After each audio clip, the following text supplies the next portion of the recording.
As the Chauvin jury begins its deliberations, the media ratchet up the racial tension, and Maxine Waters pushes violence in the streets as Democrats defend her. I'm Ben Shapiro. This is The Ben Shapiro Show.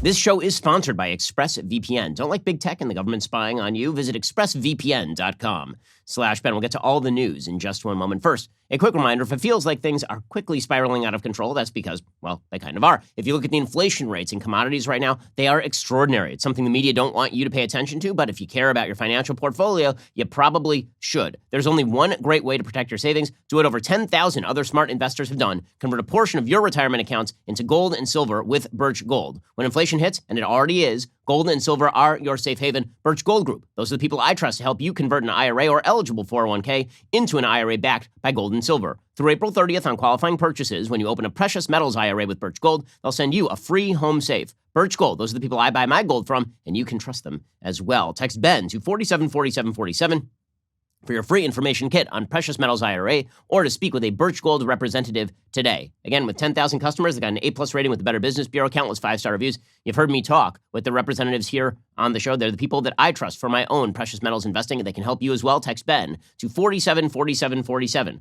for your free safe with qualifying purchase today. Alrighty, so the world is now on edge as we await the verdict in the Derek Chauvin trial. The jury is out.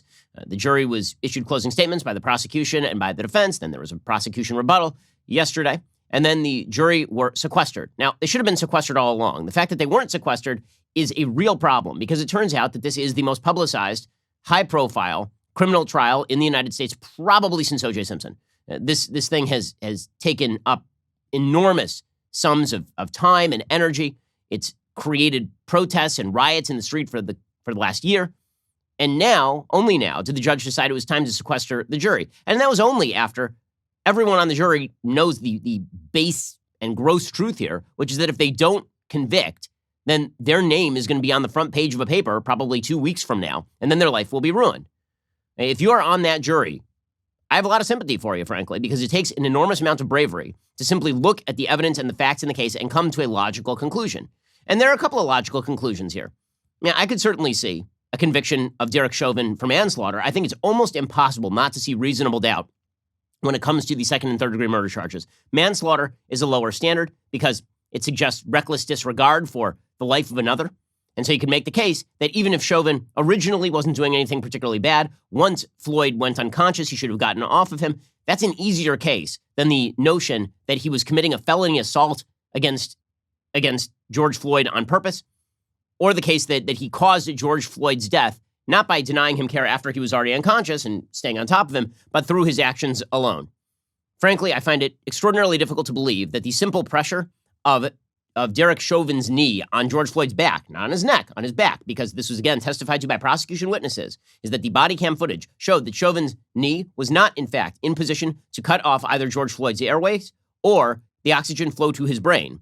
If that was the case, then you are suggesting a 140-pound man with 40 pounds of gear on him kneeling on the back of George Floyd for about 9 minutes was enough to kill the 6'5", 240-pound George Floyd without any sort of intervening circumstances. And people who are testifying on behalf of the prosecution basically said that, which is quite crazy to me. The idea that the drug-fueled behavior of Floyd for the 16 minutes prior to the 9 minutes that we've all seen on tape, that had nothing to do with anything. That George Floyd having enough fentanyl in him to kill a horse had nothing to do with anything. The fact that he had a 75% arterial blockage, that had nothing to do with anything. That's the prosecution's case. That's very difficult to believe. Again, the prosecution had a heavy burden here because they have to get to beyond a reasonable doubt, right? It is not just that they have to prove by a preponderance of the evidence, which is the standard in civil court, like a majority of the evidence, you think probably it's Chauvin's fault. It has to be beyond a reasonable doubt that this is Chauvin's fault. And it has to be shown a couple of things. One, that he did not act as a reasonable police officer should have.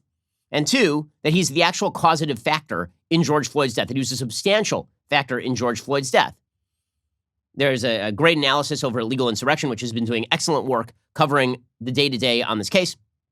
And one of the analysts over there was writing about sort of the differences in terms of the causation arguments being put forward by the prosecution and the defense.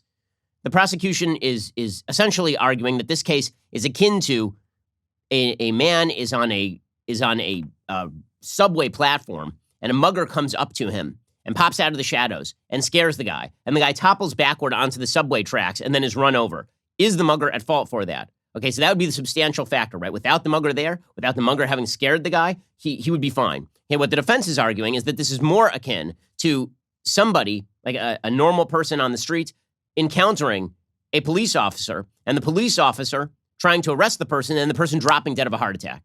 Was the police officer a substantial factor in that person's death? The defense is arguing, well, really not, because it was the underlying causes that were the greatest factor in the death. If the arrest merely sent up the heart rate like it would for any normal person, and this was a particularly susceptible suspect, then that removes the causative factor. Okay, so that's factor number one. The reasonable police officer stuff is all about whether Chauvin did something that is so outside the realm of what a normal police officer would do, or a reasonable police officer would do, that he deserves to get 10 years, 15 years, 20 years in jail for it. And there, again, they have to prove beyond a reasonable doubt that Chauvin acted with a certain level of recklessness, if you want manslaughter, or that he acted with a direct intent to felony assault George Floyd, which, again, is a super hard case. As Eric Nelson, the defense attorney, kept pointing out, Chauvin knows the body cams are on. He knows he's being filmed. The notion that Chauvin is just committing this felony assault in front of people because he desperately wants to kill George Floyd, or because he doesn't care if George Floyd dies, is sort of counterintuitive, considering that Chauvin was a many-year serving police officer on the force. So this was not his first rodeo, exactly. But the prosecution laid out its final case yesterday. The defense laid out its final case yesterday. The prosecutor's case was very much rooted in emotion. And I have to say, I think that the judge in this particular case, Judge Cahill, the way that he ruled on a variety of issues presents serious issues for appeal. We're going to get to Maxine Waters in a second, because that is a serious issue for appeal. But there are many situations here where it seems like there are serious issues for appeal. Number one, third-degree murder should not have been on the docket here. Third-degree murder does not apply. Third-degree depraved heart murder is not the right charge here, because depraved heart murder requires that your malice be directed at others, your recklessness be directed at others, not at other. Right? Other looks like manslaughter. Others, where you fire a gun into a crowd knowing it's probably going to kill somebody, that's depraved heart murder. That charge didn't apply. Cahill reinstated it. That he shouldn't have allowed a full week of witness testimony that was entirely non-probative. Right? This is first-year evidence in law school. You do not allow evidence as a judge that has nothing to do with whether the case is true or not. All it has to do with is how bad you felt about the case. All that is prejudicial. Right? When you see on TV, people say that certain information is prejudicial to the jury. What they mean is that it is not relevant or pertinent to the guilt or innocence of a particular party in the case. Just as it would have been prejudicial to simply talk about George Floyd's criminal background without any reference to the case, because it didn't have anything to do with the case. It is absolutely prejudicial to have witness testimony on how upset they personally were and how they couldn't sleep because they saw George Floyd die. That's true for presumably tens of millions of people who saw the tape of George Floyd dying in the first place. So none of that should have been allowed in court. That's going to be an issue on appeal. There will be issues on appeal, for sure, with regard to the treatment of the jury by outside forces. It's my contention that this case never should have been held in Minneapolis in the first place. This is like a perfect textbook case of when you transfer venue. Minneapolis is the site, it is the epicenter of racial conflicts in the country right now. It is the epicenter of all attention in the country right now. And it is made up of a jury. The jurors are members of the community who are going to have to deal with all of that fallout, which, of course, makes it very difficult to have a fair and impartial jury of your peers if you are Derek Chauvin. So there are going to be a lot of issues on appeal here. Okay, so the prosecutor laid out his case, and what I was going to say about the prosecutor's case is that it was very emotionally laden. Most of the prosecutor's case was not about laying out, he went on for a couple of hours, most of his case was not about laying out the fact-by-fact, moment-by-moment timeline of what happened with Chauvin and Floyd, because that actually doesn't cut in favor of the prosecution. Most of it was about the basic idea that if you just watch the tape, you know exactly what happened. And that, of course, is not the whole story, as the defense said. So here is the prosecutor concluding with, something from Dr. Seuss's The Grinch. Here we go. You were told, for example, that Mr. Floyd died because his heart was too big. You heard that testimony. And now, having seen all the evidence, having heard all the evidence, you know the truth. And the truth of the matter is that the reason George Floyd is dead is because Mr. Chauvin's heart was too small. Okay, I mean, that's very emotional, and it's going to make a lot of tweets light up with joy, but is that really of value to the jury? I mean, again, the case for recklessness, the case for outright malice is pretty low here. The case for felony assault, I still think, is kind of low. The case for recklessness, you might be able to make on a manslaughter charge, but this sort of, emotionally laden stuff, I don't know. It doesn't say anything probative to me.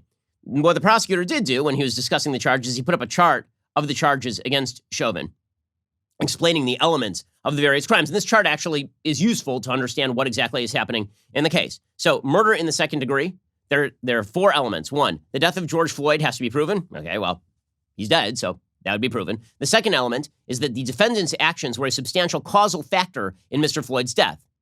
The fact that other causes contributed to the death does not relieve the defendant of criminal liability. Okay, so this is where I was talking about the disagreement on causation. The defense is going to argue substantial causal factor means that it has to be the chief causal factor, right? There can be other things that are involved, right? Just like in the case that I was mentioning before where the mugger jumps out at you on the subway platform. It's the subway that kills you if you fall off and the subway runs you over. But the mugger is the substantial chief factor in your death because it is his fault that you got frightened and fell onto the subway tracks. Okay, well, the prosecution is arguing something different, which is that if you are just any factor almost in the death of somebody, then this means that you're guilty. I think that's kind of unsustainable on the legal basis. The third element of murder in the second degree is that the defendant at the time of causing the death of George Floyd was committing or attempting to commit the felony offense of assault in the third degree, saying the defendant assaulted George Floyd, intentionally applying unlawful force to Floyd without his consent, resulting in bodily harm, and the defendant inflicted substantial bodily harm on George Floyd. Both of those elements are in doubt because, again, there was no actual autopsy result showing that there was damage to George Floyd's trachea, for example, or that he was deprived of oxygen to his brain specifically because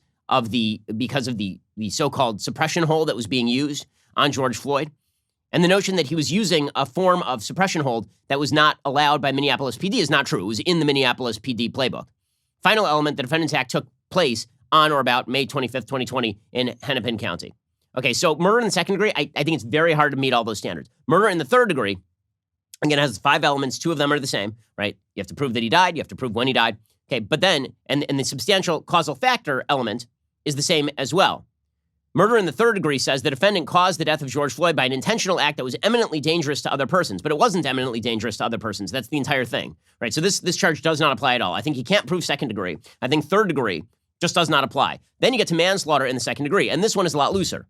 Here you just have to show that the defendant caused the death of George Floyd by culpable negligence, whereby the defendant created an unreasonable risk and consciously took a chance of causing death or great bodily harm. And here you don't have to intend that your conduct be harmful. All you have to do is be reckless. And this is where the defense was focused in on the crowd, right? Their defense to this was Chauvin was distracted by the crowd. He didn't know what was going on under his knee because, again, he's not looking down at George Floyd. You can see in the tape. He's yelling at the crowd. The crowd is yelling at him. He actually reaches for his mace and all of this. Okay, so that's the prosecution's case. I think that it is very, very weak when it comes to the murder charges. I think that it is more arguable when it comes to the manslaughter charge. Meanwhile, Eric Nelson, the defense attorney, he made his case. He said that Floyd's death, beyond anything else, it just was not Chauvin's fault. Just on a root factual level, this Chauvin was not the substantial factor in the death of George Floyd. And again, this was always the strongest case on behalf of the defense. And frankly, it's a very plausible case that basically ends the case, in my view. Again, you don't have to believe this. You just have to, is this reasonable doubt? Sounds like reasonable doubt to me. Again, I think that the base medical fact pattern here, which is that George Floyd was high as a kite, had 3 times the deadly amount of fentanyl in his system, had a 75% arterial blockage. It's extremely difficult for me to believe that that is not a level of reasonable doubt that applies to the causation factor in all of the charges.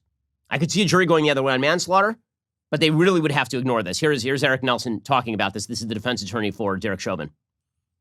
You have to be convinced that the defendant's actions caused the death of Mr. Floyd.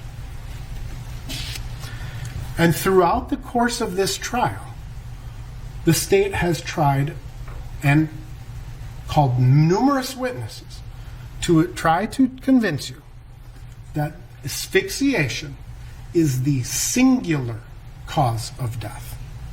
The singular cause of death. And why is that? It's because actions that happened before Mr. Floyd was arrested that had nothing to do with Officer Chauvin's activities are not the natural consequences of the defendant's actions. And again, one of the things that the prosecution never really proved is that if George Floyd was already saying, I can't breathe, if he was already in the midst of a medical issue, then Chauvin was not the chief causative factor in his death. Right? If you fell down on the subway tracks and then the mugger shouted at you, at that point, it's not even the mugger's fault if you get run over by the train. Right? Sort of the case that the defense was making here. Now, here's the amazing thing about this. I'm trying to present this with as much nuance and detail as I can in a short period of time. And we've gone through a lot of the details in the case in a way that you haven't seen in much of the mainstream media. The establishment media do not want to present you the details of the case. The establishment media think it is a sin for you to know what the defense has been saying in this case because the establishment media are rooting for riots.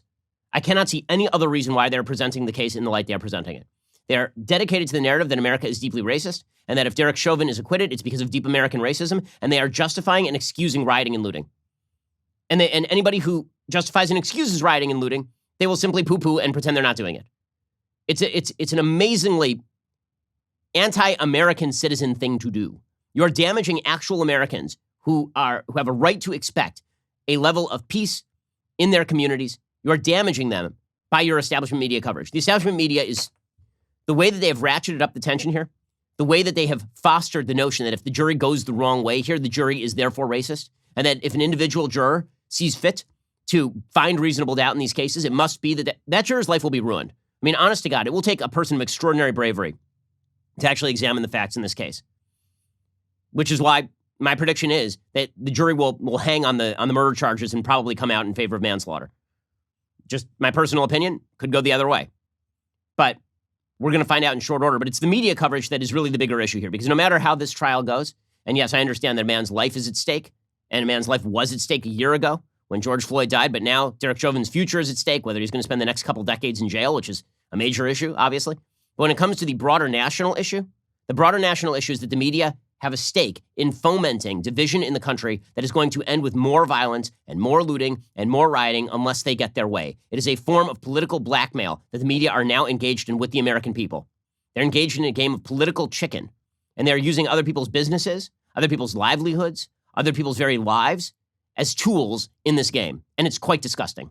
We'll get to more of this in just 1 second. First, let's talk about your sleep quality. So if all that is going to keep you up at night worrying about it, well, let me just recommend that you get a great pillow. I'm talking, of course, about MyPillow. Well, now MyPillow has gone even further. Not only have they created the best pillow on the market, they've also created My Slippers. The slippers took over 2 years to develop. They're designed to wear indoors and outdoors all day long. Both my wife and I are in My Slippers nearly all the time when we are at home. The My Slippers are made with MyPillow foam and impact gel to help prevent fatigue. They are made with quality leather suede. I can tell you firsthand, these are very comfortable. You will love them. I'm wearing them all the time. The whole family's going to want them to make a fantastic gift. For a limited time, MyPillow is offering 40% off their new My Slippers. That is 40% off. So now I've got sheets, pillows, and slippers from MyPillow. Like all of their products, comfort is key.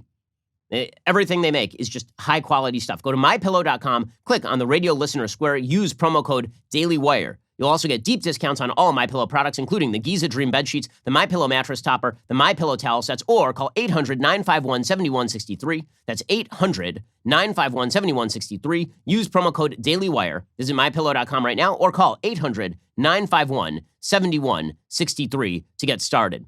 Okay, so when I say that the media are fomenting all of this, that the media are treating this case as a foregone conclusion, or what should be a foregone conclusion, just so that people lose their minds if it goes the other way, they're being perfectly obvious about this. They're not even hiding the ball. They're not even trying to hide the ball. So, for example, here is CNN's senior legal analyst, Laura Coates, on Twitter. She tweeted out, quote, "Defense begins the closing by defining reasonable doubt, not with why Derek Chauvin is innocent. Think about that." So, in other words, the defense is admitting that Derek Chauvin is, so no sane jury could find that Derek Chauvin is not guilty. Now, here's the thing. The senior legal analyst at CNN, I don't know why she's the senior legal analyst if she doesn't know the simple fact that defining the standard of reasonable doubt is what defense lawyers do in every single case of which I am aware. In a criminal trial, you always start with defining reasonable doubt so the jury understands what standard the prosecutors have to prove. If you're trying to argue innocence, then it becomes a preponderance of the evidence case. Then it's just, okay, is my case better than his case? But the prosecution has to prove beyond a standard of reasonable doubt. And yet there you have CNN's senior legal analyst suggesting that it is some sort of sin for the defense to point out the standard. This means, of course, that the client is guilty. Meanwhile, you have Don Lemon on CNN, your objective news reporter. And boy, what a bleep show Don Lemon is. My goodness. And Don Lemon was never great, but the evolution of Don Lemon from basically Anderson Cooper into Joy Reid has been astonishing to watch over the past few years. He is just an openly partisan hack at this point. He is not even, frankly, he makes Joy Reid look like a piker sometimes. Here was Don Lemon yesterday suggesting that this was straight up murder. We all know exactly what can happen when a black man or a woman's encounter with police goes wrong. Every black person in this country understands the anger, the grief, the helpless feeling in the pit of your stomach when it happens again and again. And now it's all coming to a head in that jury room in Minneapolis, where prosecutors today called on jurors to believe what they saw with their own eyes, saying this wasn't policing, this was murder. And of course, Don Lemon isn't just reporting what the prosecutors are saying what they saw with their own eyes. You saw it. You saw it. Forget the defense. There's no need to look at the tape. Sounds like Chelsea Handler here, right? Saying that you don't need to present the defense when we all saw the tape, except that you do. And when Don Lemon suggests that every police encounter between black Americans and police officers ends with the black person being mistreated, hurt, murdered by the police, there's no statistical evidence to support this. I don't know how many times I have to say this. Anecdotal evidence is not statistical evidence. Provide the data. Provide the data demonstrating that this is not due to the offenses committed by the suspect. It is due to police racism. Explain. Let's have that argument. You want to hear that argument? Let's talk about specific police departments, and we can break down crime by crime what happened in each case. But they don't want to do that. The whole idea here is that you take a data point, even a data point like this one that is awkward and doesn't really fit the narrative of a racist murder, and then you turn it into a racist murder for purposes of suggesting that black people are properly suspicious of all of white America because white America is shot through with white supremacy, the only cure for which is to provide unending revision of the American bargain by the federal government. That's really what's at stake here. Okay, this is all just a lever for change. And I don't mean change of the good sort. I mean a complete revision of the American bargain between individual rights and the body politic. And the media are fomenting this. Again, I can't emphasize this enough. The media are actively fomenting this. Maxine Waters, who has been promoting violence, mass violence in the streets for as long as she's been in public politics, and going all the way back to 1992. This is a piece from the this is from the New York Times circa 1992, talking about the Rodney King riots. And it's talking about Maxine Waters here. It says, until 3 weeks ago, the freshman Democratic Congresswoman was little known outside the Washington Beltway and among those who follow California politics are black politicians. But since the acquittal of 4 white police officers in the beating of Rodney King set off the worst civil unrest this century, Mrs. Waters has had a lot to say, and not everybody likes it. More than any other political leader representing LA, more even than Mayor Tom Bradley, Mrs. Waters seemed to be all over the airwaves, acting as a voice of the disenfranchised after unrest broke out. Going all the way back, by the way, the media were very warm toward the idea that riots were simply the voice of the dispossessed. She scared some people and angered others by focusing on justifying rather than condemning the violent reaction to the verdict. And this is typical Maxine Waters.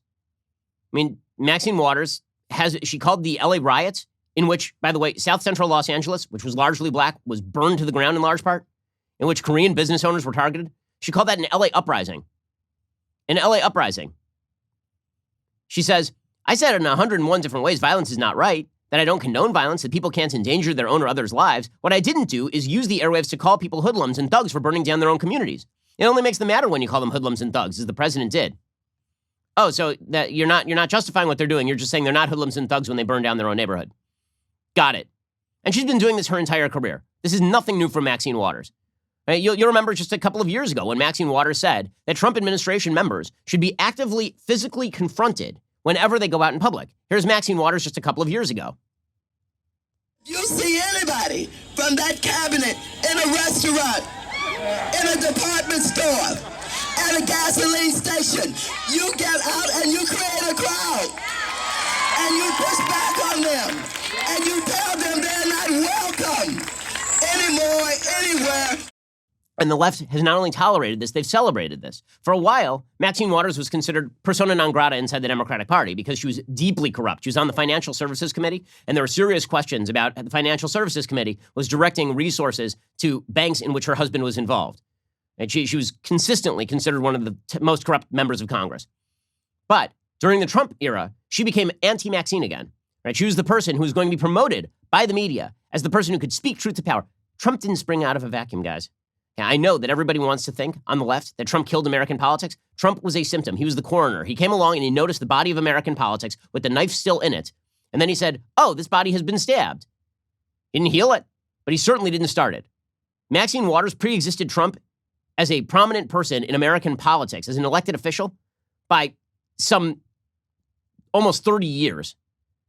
And yet Maxine Waters has not only been tolerated, she's been celebrated, she's been elevated inside the Democratic Party for most of that time with brief periods of respite.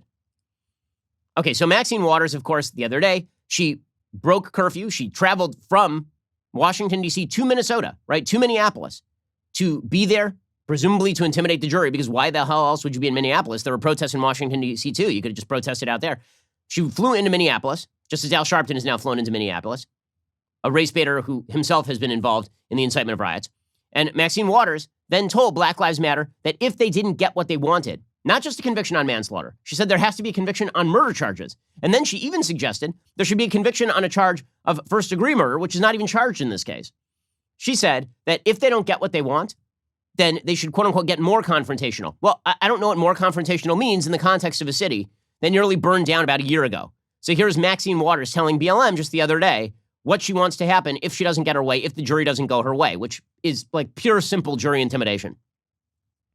We've got to fight for justice, but I am very hopeful, and I hope that we're going to get a verdict that will say guilty, guilty, guilty. And if we don't, we cannot go away. What should protesters do?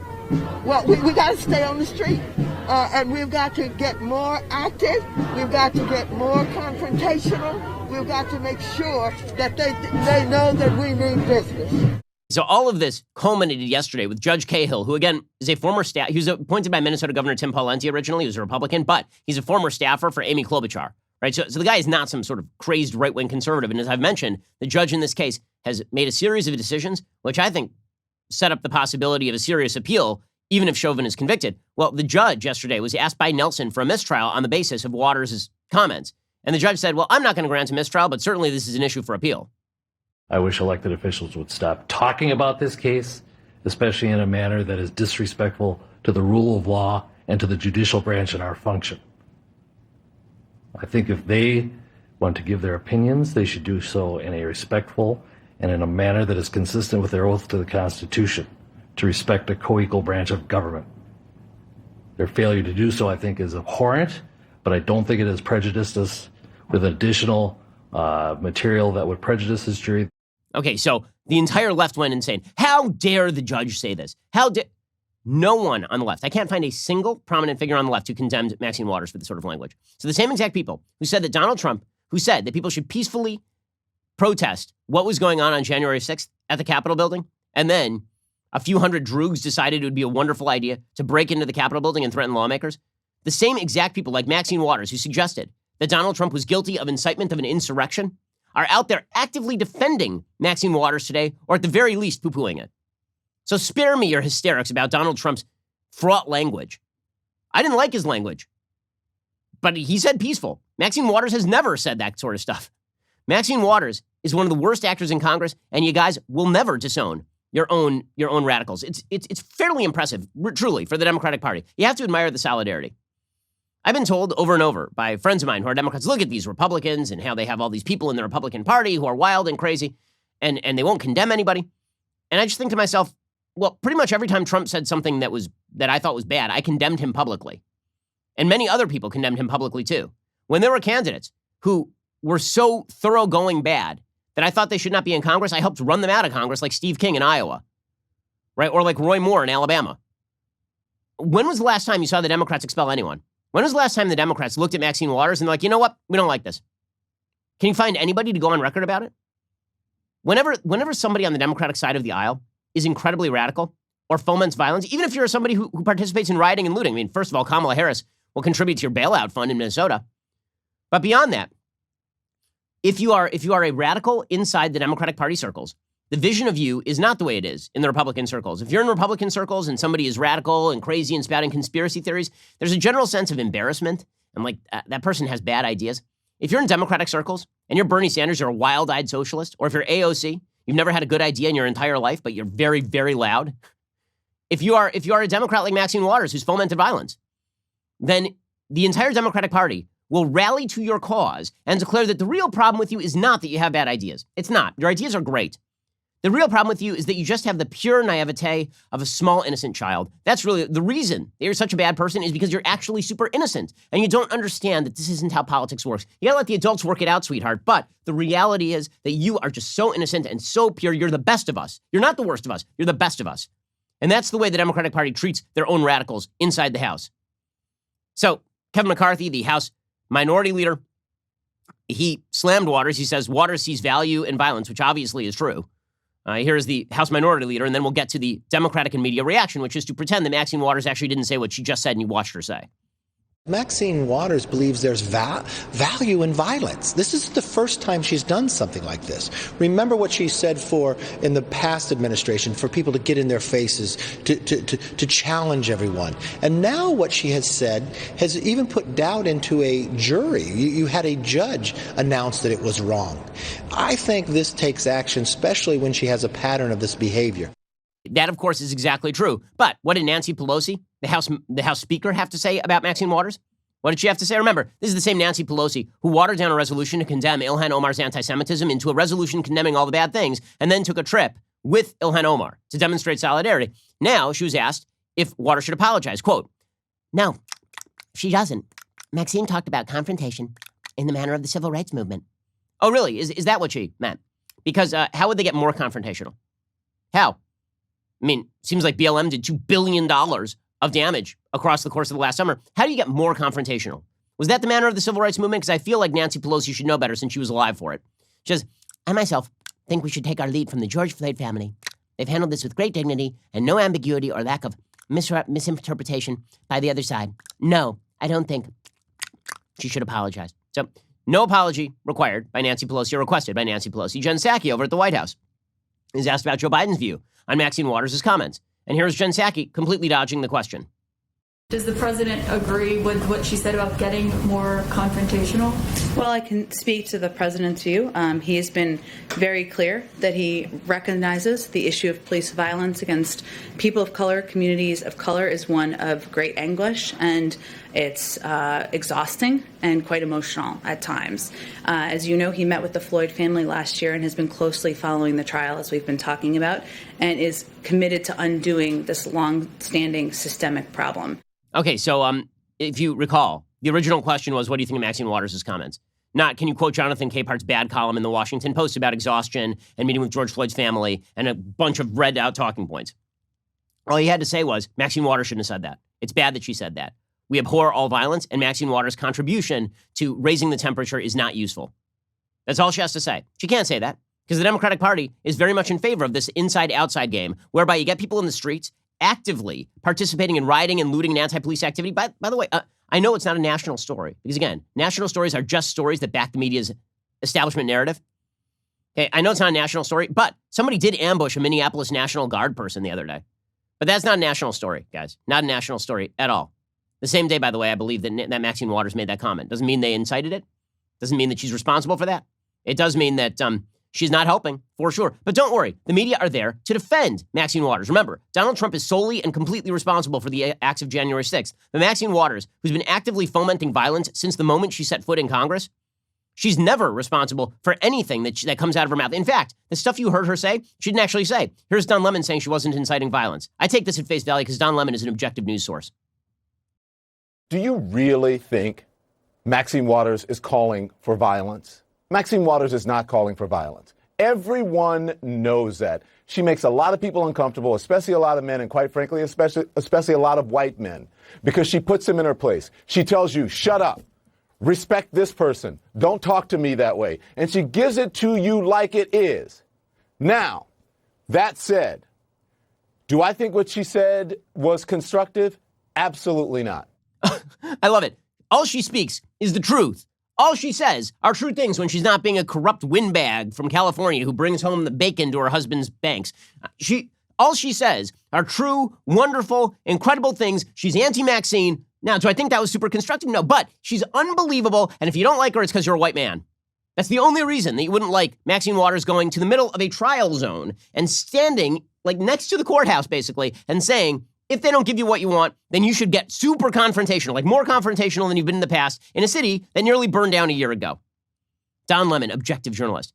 These people, they want the conflict. They want the conflict. They think the conflict is good. They think that the conflict makes the country a better place. I have a question. Since the Black Lives Matter movement began, what in America has gotten better? Can you name a thing? I just want one. Name one thing that has gotten better since the Black Lives Matter movement began.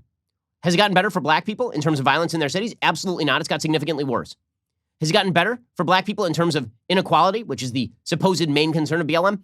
No, it has not.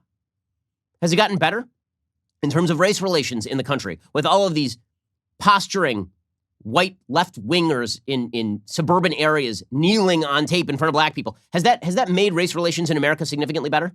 Can you feel America getting healthier? Do you think that black people are more optimistic about race relations or less? How about white people? Is a single thing better than it was in terms of race relations in the United States than it was in, say, 2009 when Barack Obama first took office? The answer, by every available metric, is no. The answer by every available metric is no. And yet the media are fomenting this. They're pushing it because no matter the casualty list on the other side, no matter the damage done, all that matters is the utopia they see in their addled brains. That's all that matters. And if they have to twist the data, if they have to twist the narrative in order to get there, they will. They don't care. CNN did this all day yesterday, defending Maxine Waters. All day. The same people who say Marjorie Taylor Greene is the biggest issue inside the Republican caucus, this backbencher from Georgia, who created a caucus for Anglo-Saxon cultural defense that had no members, but that was the biggest issue in America.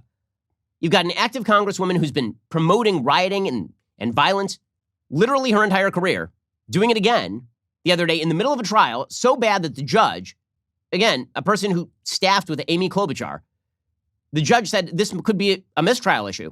And the Democrats are like, no, she's wonderful. It's great. And the media are right there with them.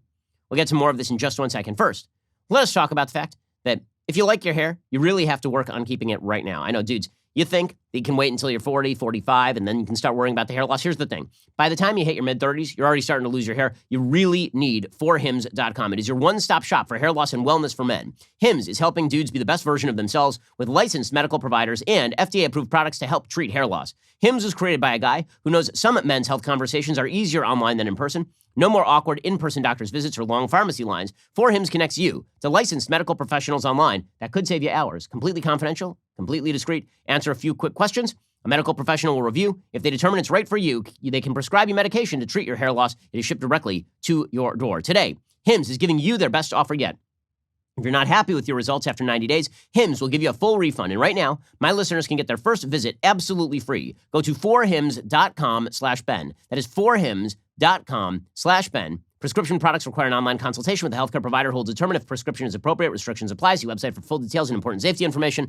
Remember, that is 4hims.com/Ben. All right, we can get to more in just 1 second. First, it's almost time for another new episode of Candace. This week's special guest is the awesome Dana White, president of the Ultimate Fighting Championship, UFC, the largest mixed martial arts organization on planet Earth. The show streams on Fridays, 9 p.m. Eastern, 8 p.m. Central, only at dailywire.com. You can get 25% off a new membership with code Candace. Get the audio podcast Candace on Apple, Spotify, or wherever you listen to your podcast. So if you need some Candace Owens in your podcast feed, look no further. Head over to Apple Podcasts or Spotify. Subscribe today. Be sure to leave a 5-star review if you like what you hear. You're listening to the largest, fastest growing conservative podcast and radio show in the nation.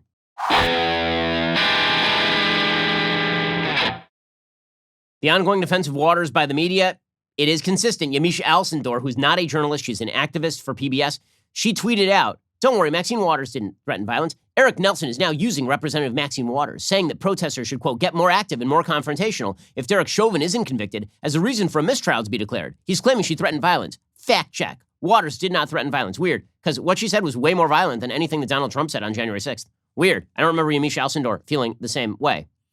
Here's the thing. Cowards are going to allow this to happen. Cowards are going to allow the rioting and the looting to happen. As I've said, the most important thing that we are watching right now is the simple real-time change in expectations in the United States. There's now an expectation. You have it.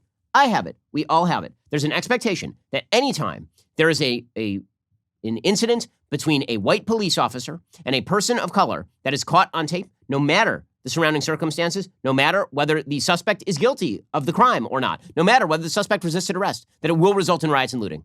There's a full-scale 100% expectation. Sometimes, on rare occasions, maybe the expectation is disappointed, but rarely.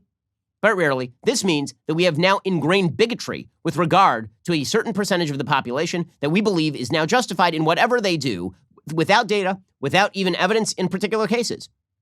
That is a very bad thing. And you're seeing our politicians take advantage of this, presumably for political gain. So you see Brooklyn Center's mayor saying, it's not safe to drive in Minneapolis while black. Not safe to drive in Minneapolis while black at all. Okay, due to what? Due to one incident, presumably he's talking about the Dante Wright incident, in which a suspect attempted to flee the police. There was an active warrant out for him. And then the police officer quite obviously made a horrible mistake and now will be tried for manslaughter. And now it's not safe for any black person to drive anywhere in Minneapolis, according to the Brooklyn Center mayor. You only say this kind of crap because you're interested in the political gain. Here's the Brooklyn Center mayor saying it. This is something that people in my community have been grappling with for a very long time. It's not safe to drive in Minnesota while you're black. I mean, the fact of the matter is there's so many of us who drive, and if we see police behind us, we're afraid, we're trembling. And that is a kind of terror that no citizen of the United States should ever have to face. Okay, anytime you want to talk about the terror faced by citizens who are having to face down rioting and looting that have been plaguing your city, you can do that too. Or you could talk about the terror that faces ordinary black Americans in most of America's major cities because the police are just not in those parts of town. You could talk about that because your chances as a black American of getting shot by somebody who's not a police officer are way higher than your chances of being shot unarmed by a police officer. I mean, by several orders of magnitude. Okay, Minneapolis' mayor, who's a joke, right? This doofus, you'll remember him from such wonderful tape as, I'm going to go down to the George Floyd rally and get shouted at for being a white racist, even though I'm trying to just demonstrate my fealty to your overblown cause. Yeah, I mean, this guy's a tool bag of extraordinary proportions. Here's Minneapolis' mayor saying that Floyd, no matter what the jury finds, Floyd was killed at the hands of the police. And then you say you're not justifying rioting? You're literally saying that the system is stacked against the prosecution of a murderer because of race. But don't riot, guys. The system's going to work on your behalf. The sheer moral cowardice of this is pretty hard to exaggerate here. Here's Minneapolis' mayor. Regardless of the outcome of this trial, regardless of the decision made by the jury, there is one true reality, which is that George Floyd was killed at the hands of police. Oh, is that the one true reality? Because I noticed that was what was in dispute in the criminal trial. That's the mayor of Minneapolis. How can you say that there's not a mistrial here? I don't understand. How can you say that the jury has not been prejudiced by the fact that the mayor of the city is saying that the cops killed George Floyd? Maxine Waters is outside saying you need to get more confrontational with people. More than last year when you burned $2 billion worth of stuff and killed a bunch of people. You need to get more confrontational than that if you don't get what you want. How in the world was this trial taking place in Minneapolis in the first place? Again, I'm not even saying that you couldn't make the case that Chauvin should be convicted on manslaughter.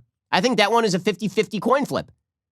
But I do think that there is no possible way to read this as anything other than grounds for mistrial when you have the mayor of the damned city is out there saying that no matter what the jury finds, they are wrong if they don't find like I say. These politicians are craven. They are cowards. They do not give one good God bleep about the facts in any particular case. They don't care about the lives at stake. They don't care about the policy. His city has seen an exponential rise in murder and crime over the course of the last year. The corner where George Floyd died has become an epicenter of crime, according to the New York Times. That guy's the mayor of that city. And his chief concern is continuing to run down the police on the basis of a conflicting set of fact patterns. It's unreal. There's only one thing that can justify this sort of behavior, and that is, in pursuit of utopia, everybody for the left is either a tool or an obstacle. Derek Chauvin is a tool and an obstacle for these people. Due process is an obstacle for these folks. Individual rights are an obstacle, and Maxine Waters is a tool. Therefore, Maxine Waters will be defended, and due process will be thrown out the window, and you're just supposed to eat it. But guess what? The American public at some point is going to stand up on their hind legs and say enough of all this, because it is horrifyingly bad for the country. All righty, we'll be back here later today with an additional hour of The Ben Shapiro Show. Coming up soon is The Matt Walsh Show. It airs at 1:30 p.m. Eastern. Be sure to check it out over at dailywire.com. I'm Ben Shapiro. This is The Ben Shapiro Show.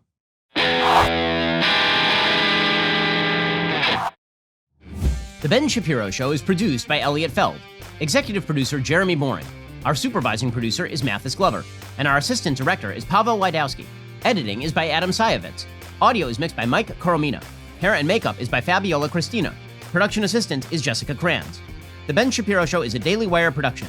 Copyright Daily Wire 2021.